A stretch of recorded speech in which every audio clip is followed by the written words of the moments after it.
Hey YouTube, it's been a while, but I have something I want to talk about, which are my books. I haven't really talked about them on here, but it's been 3 years since I released Come to the Lighthouse, and so I feel like it's time to have a little chat about them. So let's get into it. As much as some people don't like that the cover and the back are not streamlined, I still love it. I still think this is the best cover ever.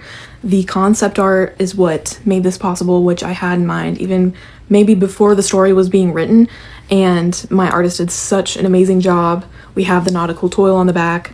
The spine is nautical and whimsical.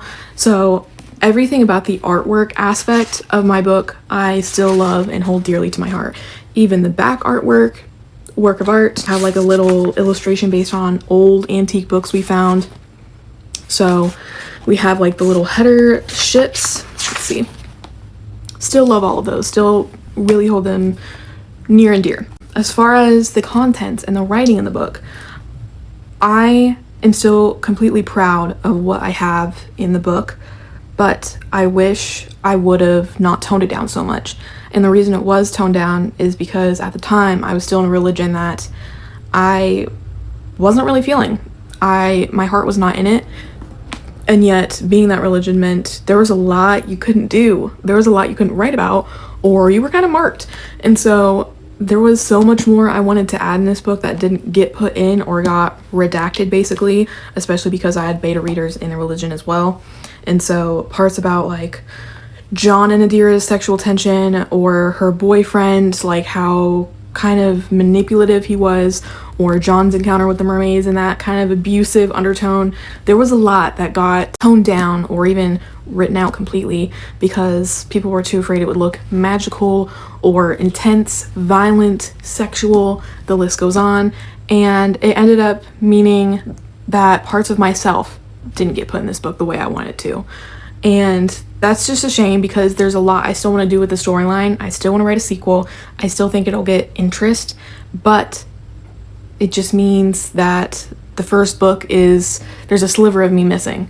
So that's always going to kind of hurt a little bit that I didn't get to do what I fully wanted to. And yet it was therapeutic writing this and just signified so much of what I was going through at the time. And when I was writing it, I was kind of like in a dark place in my life, and it felt like reconnecting. When I finished it, it felt like a piece of me was getting healed, and so I'll forever be grateful for that and just the support I received afterwards. I was working the best job of my life at the time. My boss really celebrated the publication with me, so there's a lot that I just really hold dear to me, being able to write this piece. And don't get me wrong, I still adore the story. It's going to forever be a part of me. But yeah, that's just, I wanted to kind of talk about it because I know there are some reviews out there where that's kind of the complaint, and I get it, and I kind of agree with you. So yeah, the story is still everything to me. It's still something I'm trying to pursue and rewire for the sequel to kind of get more of what I wanted from the original. So that's kind of what I'm going through right now, is trying to figure out, okay, how can this sequel be more authentic to me than the original was, and how can we make it better? So if you have suggestions and like what really stood out to you in the story, please let me know. My beta team was amazing, you know, despite some of them having certain religious obligations. So yeah, that's kind of how I feel about Come to the Lighthouse. It's still something that I cherish. As you can tell, even just from an author standpoint, I be annotating the hell out of this one, and so has everybody else, and I love seeing that.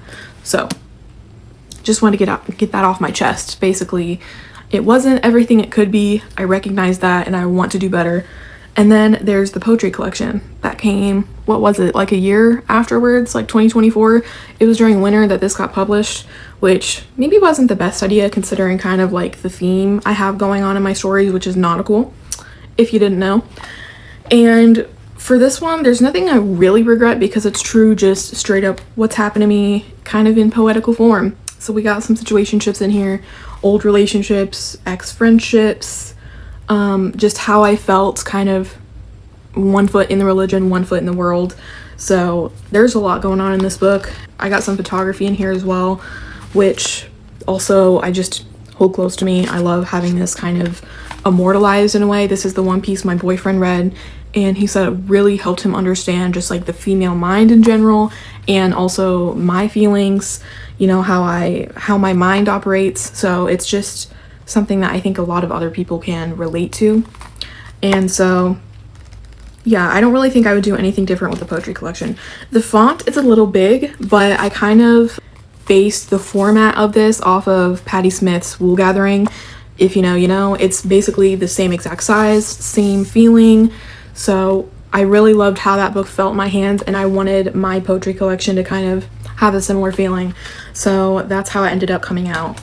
And yeah, I hope you guys still give these books a chance, because they are my babies. I do still love them so much. I'm still so proud that I wrote them, and I would love to talk about them more and just the process.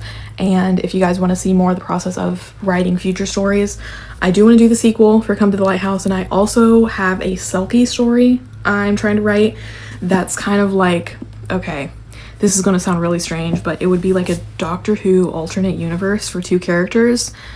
So if you always felt like the 12th Doctor and Clara Oswald had that sort of relationship, then you'll want to stay tuned for that.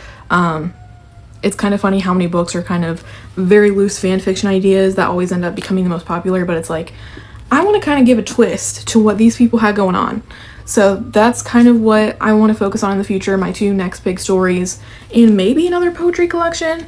We'll see. So those are some of the things I have in mind for the future, and just kind of wanted to let that off my chest, you know, that it wasn't everything it could be, but it's still beautiful and amazing. And I love writing. I really do. And I want to inspire others to write and do what they love doing. So thank you guys for watching, and go check out my books.